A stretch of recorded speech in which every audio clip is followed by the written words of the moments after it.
అంటే మా ఇంటి పేరు చెప్పుకోలే ఫస్ట్. గతంలో మీరు అన్ని పనులు చేసుకుంటూ వచ్చారు, లీడర్లు వచ్చిరు పోయారు, ఎమ్మెల్యేలు వచ్చిరు పోయారు. మీరు ఏ ఎమ్మెల్యే వచ్చినా అందరితో కలిసి ఉన్నారు. ప్రజలు ఏమంటున్నారు అంటే ఏ ఎమ్మెల్యే వచ్చినా నువ్వు అందరికీ సైల్యూట్ కొట్టినావు కానీ ఎవరికి ధర్నకు దిగలేవు, ఫైటింగ్లకు పోలేవు. ఆయన వచ్చినా చేయగలిపినావు, మన ఊరికి మేలు జరగాలని కోరుకున్నాము.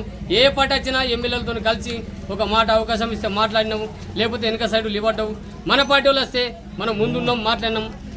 ప్రతి ఒక్క విషయంలో కూడా నేను ముందుండే మాట్లాడుతున్నా.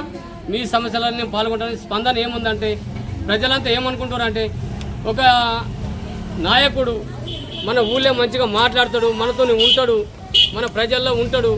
ఇలా యూత్ వస్తుంది, ఇలా వీళ్ళు వస్తారు, ఇలా వాళ్ళు వస్తారు, తెలంగాణ వేసుకుని వస్తారు, సూటుబూటుగాలు వస్తారు, ఇలా వస్తారు, రేపు పొద్దుల కార్యకి అవతల పడతారు.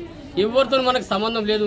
మీ బిడ్డ మీతో పని చేస్తాడు అనుకున్న బిడ్డ మీ 10 ఏళ్ళ నుంచి మీ మధ్యలోనే ఉన్నాడు, ఇక మీ ముందు కూడా మీ మధ్యలోనే ఉంటాడని చెప్పేసి నేను కోరుకుంటున్నాను. ఇదే ప్రజల స్పందన.